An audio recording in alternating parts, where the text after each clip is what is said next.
everyone, and welcome to the Margaret Sportsbiz Podcast. If you want to do something, you do it anyway. There are stories where women have done extraordinary things despite facing a lot of problems, more so than what we face today. Today we have with us Vaidya, a TEDx speaker, founder of Alter Ego, a social media consultancy platform, and Women in Sports in India, a sports community for women. Vaidehi, welcome to the podcast. All right, well, really excited to have you. Why don't you take us through your journey in sports? Well, to be honest, it's like many Indians. My start was obviously engineering. I guess 99% of us go through the same process. But while I was doing my engineering, I kind of saw these kids playing football, boys playing football for our college team. I kind of started thinking, why don't I start playing football? And when I was in my second year of engineering, I started playing football, but unfortunately, my college didn't have a girls' team. So I had to find some other ways of playing football. So I started searching for a club, and there was only one at that time. And I joined that club, but that wasn't enough. I wanted to play university level tournaments for my college, and but we didn't have a football team. So I started one for my college. And one thing led to another, and we actually managed to bring about 15 girls together, which was a hard thing to do. I had to literally go to different classes and beg for them to come and join the team. But we did eventually. And later on, then it kind of led me to think, why don't I do something in sports itself? Because engineering was never my field of interest. So then I started searching for relevant courses. And I came across a course called FIMBA, Football Industries MBA. I applied, I got in, and I am where I am today after that. Yeah. Wonderful. I mean, that's great. And then coming back to women in sports in India, have you personally faced any challenges in a non-traditional path like sports? Yeah, I would say so. First of all, the number of women working in off-field positions in sports are very less. You'll see a lot of athletes, you'll see a lot of players playing some sort of sport today, but women working, especially in off-field position, management position, physiotherapy position, sports psychology, maybe more.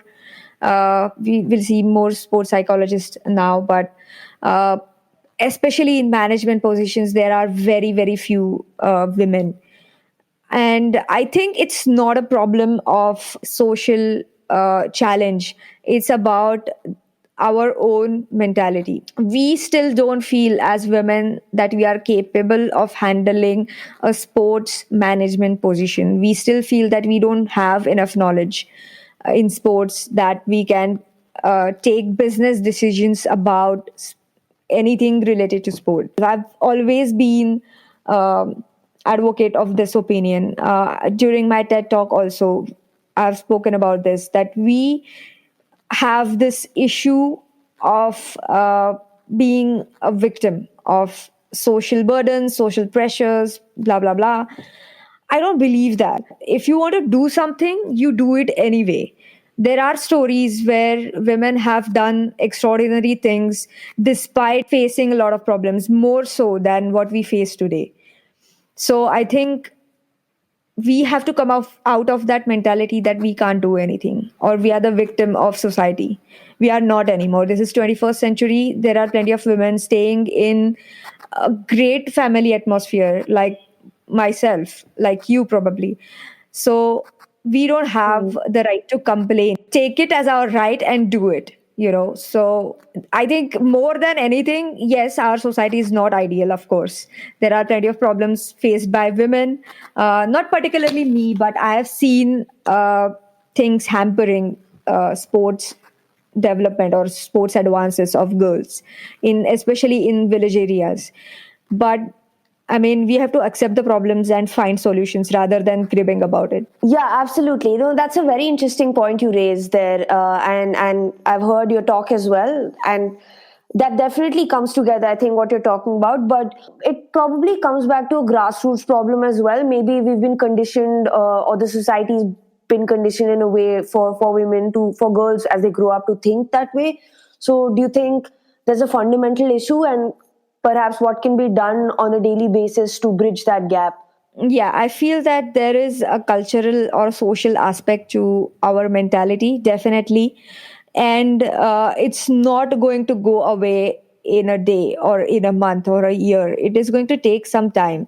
We have started changing. Our society has started changing. I think the best solution is giving our society some time to adapt to it. We cannot change in a day. Our parents have changed, but not everybody's parents have changed. And I think majority of society is yet to change. We keep on doing things that we want to do as women, like for example creating role models. Now today we have somebody like PV Sindhu as a role model for our younger generation.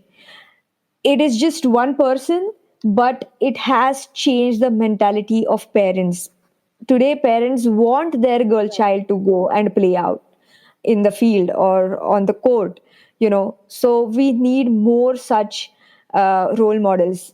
Mary Kom, for example, she has been undefeated champion for so many years despite of being a mother, a wife. So she's already breaking a trend of our traditional thought process. What our traditions say, that okay, a mother cannot go out and create a history in sports. Today she's proving everybody wrong. So we need more such role models. We need to give them some time, and also our society some time, to change and adapt to the new culture, the new mentality of these women. And I think that is the best solution, for me at least.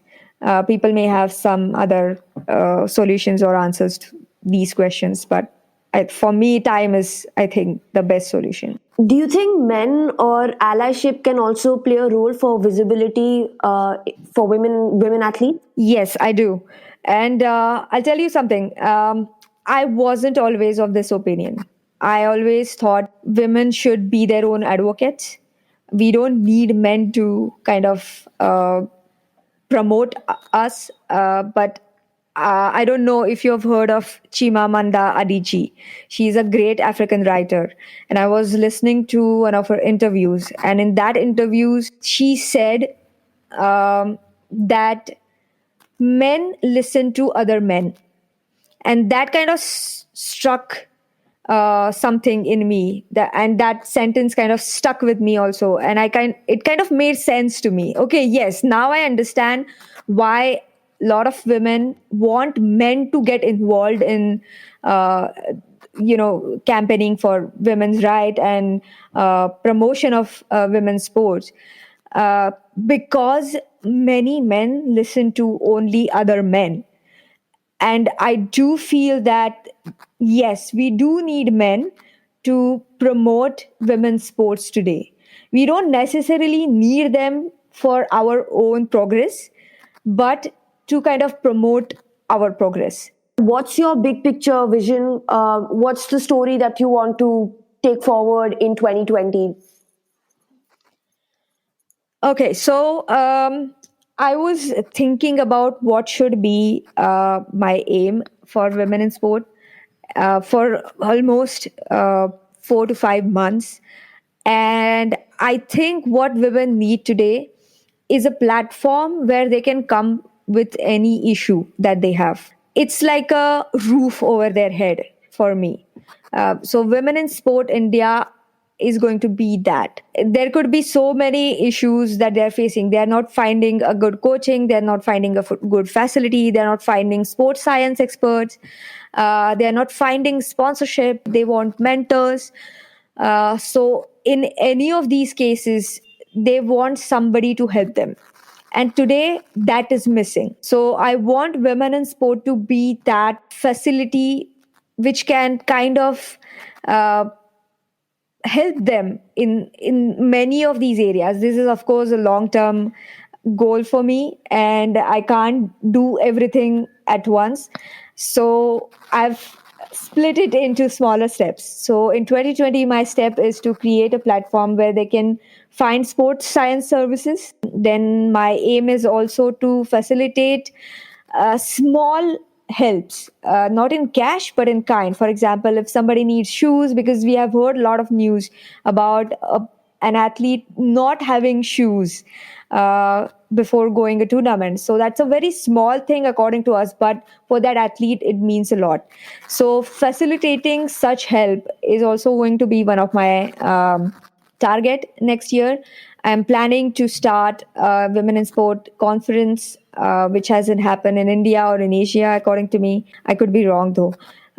So that is one of my aim. And the third thing is I'm planning to host a forum, a small scale forum for experts. At the end of the forum, I'm planning to publish a report on what is needed to be done at ground level and at top level also, because it has to be a top down approach. The decisions have to be made at the top and then they have to trickle down to the grassroots.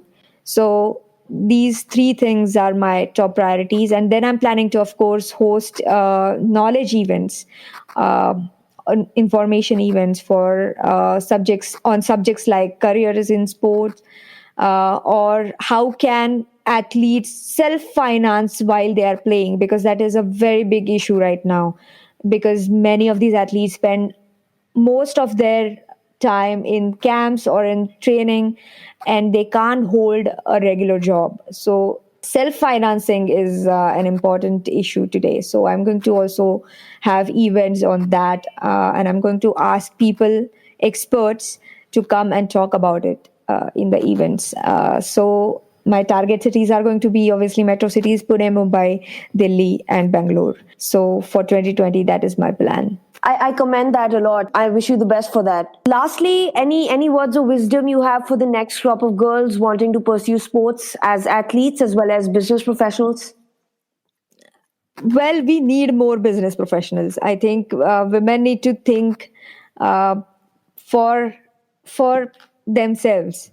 You know, they have enough knowledge, they have the capability. I have seen brilliant women managing different activities, managing their own companies, managing an entire product line, managing people for that matter. And we need those kind of women in sport.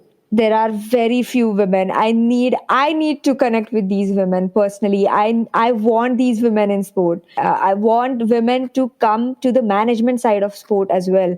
Athletes who cannot make it to the top, come to the management side of sport. There is plenty to do and there are a lot of opportunities. If you can't find opportunity, create one. I think that's what I have tried to do. And there will be a lot of people coming to you if you do something in sports management side. You don't necessarily need to do a sports management course for that. You can be an athlete and you can just enter the sports field because you'll already have a lot of people who you know. It is my request that they should come and join the sports family or sports tribe. We need more girls. No, absolutely. I think with that, the more the merrier, and we need more people like you to promote women in sports in India. So definitely, as I said, I commend you for that. But this has been a pleasure. It's been a pleasure having you, and thank you so much for taking out the time to share your thoughts and your work and your vision towards women's sports in India. Thank you everyone for tuning in. I hope you really enjoyed listening to this as much as I did. Please don't forget to subscribe to our newsletter and podcasts for more such content on the business of sports in India.